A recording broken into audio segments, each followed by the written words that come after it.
Thank you for joining us today on another edition of Doctor to Doctor in the chat room here on 94.7 FM. I am here with my guests, Keelan Nance and Mr. Futrell, and they're going to tell you a little bit about themselves in a moment. But happy Saturday to everybody. Today our topic is Black men in America. We're going to jump in a moment after we hear a little bit about these guys. Thank you guys for being here today. Thank you for having me. Absolutely, absolutely. Tell us a little bit about you and your backgrounds. You've been with me before, and we're kind of on a different topic, but thank you for coming back. Well, my name is Keelan Nance. I'm a 40-year-old grieving father from South Memphis. I recently just lost my daughter to gun violence, but overall, I've been an advocate for what she pretty much died for. I've been into social work for the last decade, since 2010. My first job doing social work was at the University of Illinois at Chicago, working for the dean of the Jane Addams College of Social Work on a special project here in Memphis. And I got a chance to accompany over 1,600 community residents in South Memphis with all type of social ills and issues with applying for certain things that they needed, resources such as Social Security, food stamps, housing. I worked with the HIV and AIDS population for a little while, helping them with housing, meds, and I also I facilitated domestic violence and anger management comprehensive program for court-ordered men that had to get community service hours, and I helped facilitate the groups and provided food and topics and did research, provided video and things of that nature. And I also did a little adult education instruction. But all of this happened in the same under the same umbrella in the same resource center, and I worked there for like 5 years. So I got a chance to really learn about the actual social ills that everyday people go through. Yeah. And the flip side of that is I'm a former gang member. I joined the gang when I was 15 years old, Gangsta Disciples. I was a ranking gang member for at least 8 years, and I just got tired of going to jail, living that lifestyle. And by 2004, I had enrolled at Southwest Tennessee Community College, and I got my associate's degree in 2006, and then I transferred and went to the University of Memphis for about three and a half years. And by spring 2010, I got my bachelor's in social work, and that's how I met the dean of the Jane Addams College of Social Work, and she had the job opportunity available, and that's how my journey began. And while I was working in my second year, I went back to the University of Memphis for a second bachelor's degree, and I passed my courses and everything, but I had a change of heart, and I got accepted into a graduate program at Cambridge College under Dr. Karen Streeter at the time. And I got my master's in August of 2013. Awesome. Mr. Futrell. Well, my name is J.R. Futrell. I'm the president of Young Man University and YMU Academy. Our focus is academics and entrepreneurship. That's what I teach. Our company, we're contracted at the Federal Bureau of Prison. This is my 15th year. We teach a reentry course called Freedom Over Release. It's a unique course. We have 25 men who are doing life without parole, and they are my facilitators, adjuncts, if you will. And they prepare a class of 50 men per class who are prepared to go home within a year's time. The course is called Freedom Over Release because I believe freedom is greater than release. Freedom is a quality established in the covenant between you and God. Release is what facilitators, judges, and lawyers can do. They can't free you. So the course is an intense college level course. It earns 3 college credits, in fact. And I combine everything we do into one. The work we do in the prison, the work we do for our K through 12 students at Young Man University, the work we do in the community, because I believe it takes everyone Absolutely. from every segment of the society to bring about positive change. Gang affiliated, been to prison, paid the same price my young brother here, lost my daughter 28 years ago to gang violence. Wow. And my mission is to prevent other fathers from knowing this tragedy.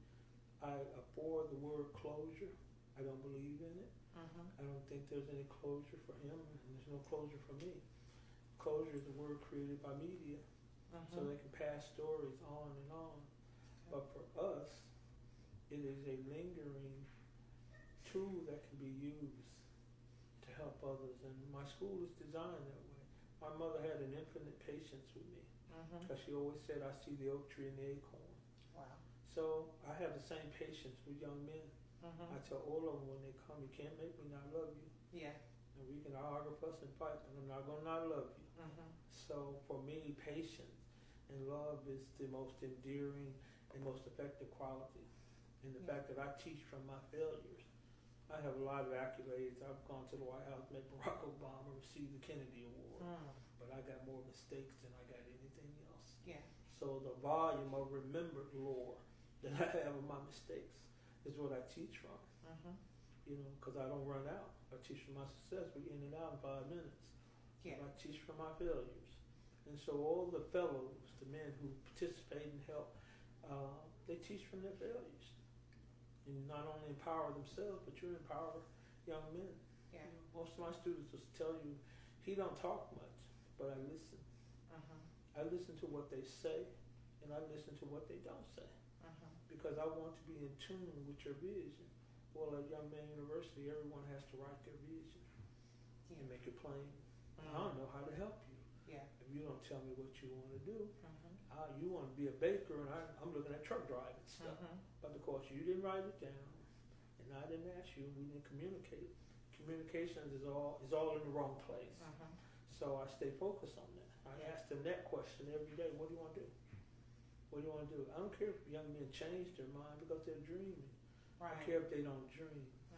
Because at the end of hope, I found it's the worst death. So I include everyone, even the men from the prison. Once a month, we bring men who are preparing to go home from the prison, and we sit in the conference room. And it's not a matter of scared straight, it's about straight from the heart. Yeah. I just want to tell you so you'll know. So that's what we do at Young Man University. We own businesses, we have farm, we have restaurants, but we own businesses. And I don't want to always have to turn to someone else, Doc, and ask them to give me a job for a young man. I want to be able to provide them a job. That's So we awesome. can skip through a lot of the red tape and make the decision.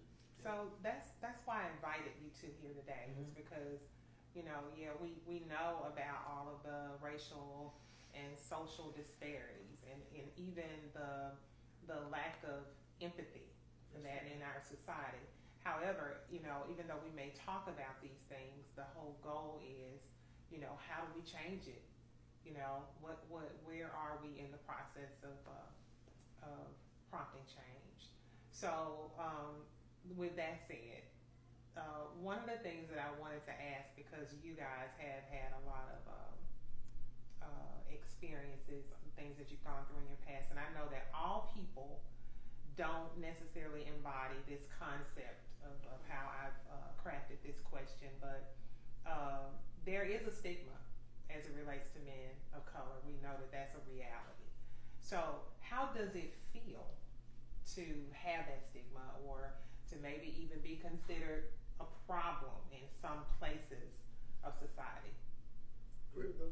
Well, I kind of when you first asked me the question, I wanted to kind of shoot from the hip, but to me, it's a deep question, so I had to take some time out and think about it, take the self notes as I answer the question. Yeah. And it's considered a problem through systematic measures associated with past tensions, as far as the transatlantic transmission of slaves. And with that saying,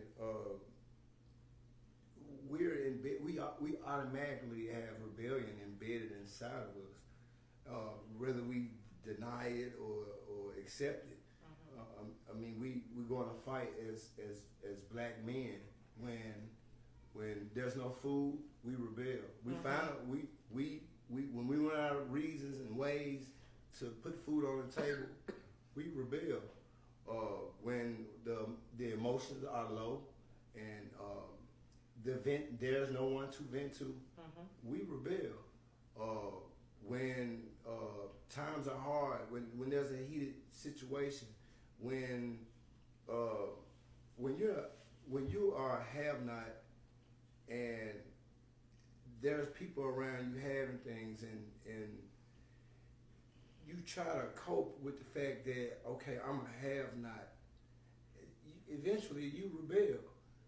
And then when you have a step on top of you being a rebellion, which is being a convicted felon or a high school dropout or a gang member, you automatically you puffing up the stigma that's already there. So it's kind of hard to erase that fear that other people have for you. It's like you're born into being feared, and you haven't even done anything. You're just trying to live. You're just surviving.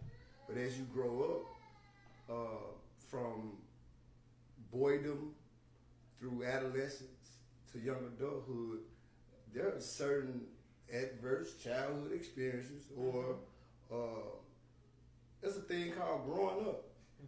And everybody don't grow up in nice single family homes. Everybody, I lived in the house with my grandmother, it was me, it was my grandmother, my mother, my aunt, myself, my aunt's son, and my 3 uncles. We live in like a 4-bedroom house. And that's another problem with the just the fear. When you live in overcrowdedness and your resources are limited because you got to share resources amongst your siblings and extended blended family, you rebel. Yeah. So in a nutshell, I mean, the stigma is real and the fear is real, but the guy that they're fearing, such as myself or such as Mr. Frutrell, they're fearing the wrong thing. You know what I'm saying? They should understand that our passion and love for change is deeper than the fear that they have for a man they don't even know. And that's pretty much my take on it. Yeah. Mr. Future. Okay. Refresh me on the question again. I was deeply listening to my brother. So how does it feel to maybe be a part of the stigma or feel that you are a problem? That's a real stigma. So there's no getting around that. Exists in society. My response to it, is that us, men of color, we got to have our own. You got to come to the table. At Young Man University, all my students have to have a Tennessee corporation. They have to have a tax ID number. They have to have a DUNS number. This is part of enrolling them into the fellowship, because I don't want to sit at the table with a bunch of employees. I want to sit at the table with other kings, other owners. Yeah. Even at their young age, you're an owner. You have your own company. We're doing some things collectively, but don't forget about your vision. So it sends them into the world without the inferiority complex. That, the stigma is there because it's been created. There's no denying that. There's no wiping it away. I have master's, PhD, studied at Oxford, studied at Istanbul. So, just like the brother just said, basically, you still got the end stamp on you. But what my equalizer for me is striving to have my own. To not come to the table expecting anything from anyone, but have humility about me. If God sends someone to help me, I'm humble enough to receive it. But, because that's not going to go away. Right. It's not going anywhere. It's here, it's going to stay, but how do we respond to it? What's our counter to it? It's having my own. We're the only men who allow other men to feed our children. Where's my garden in my backyard? every black man should have a garden in his backyard, Doc. Every one of us, I got one. Everyone should have a garden. Yeah. Everyone should find a quality of being self-contained at some portion. You know, at the restaurant, I told the boys that we're not buying cucumbers and tomatoes from anyone. We'll grow our own. Or I'm going to buy them from a black farmer on the West Coast. I'm going to get them. It's going to be our own. I can't do everything Kroger's doing, but I can start somewhere. Right. And that starting somewhere empowers you. And the stigma is still, I know it's there. And we should be conscious that it is there. Don't be blind to the fact that that's there. But doing things to empower myself so I can empower others is my response to that. Entrepreneurship creates ownership and develops a culture of good citizenship. Yes. And so I just think when it gets down to it, especially in our communities, when I step back and say, well, what do we leave the next generation? If everybody over 40 dies today, what position are the millennials really in? Yeah. They're at the mercy of other companies and other people because we left them no true inheritance. And since churches are not inheritable, we can't consider all the 4,000 churches in Memphis as an inheritable device. So again, ownership. Yeah. So we're going to go to break, Okay. and we'll be right back on 94.7 FM.